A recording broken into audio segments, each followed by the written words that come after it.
Hello guys, welcome back to the channel, and in this video I'm going to be showing you guys how you can split an image or a video on Capcut. So once you've uploaded the video, all you have to do is go to the bottom where it says edit.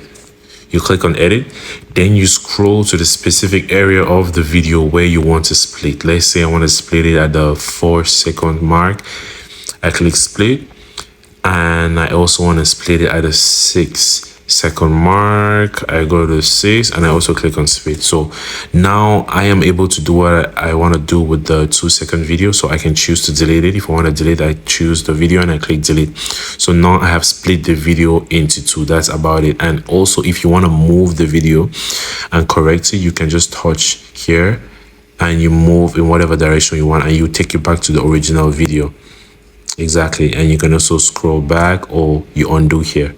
So that's about it. So thank you so much guys for watching the video, and let me know down in the comment sections what other videos you want me to make. Thank you.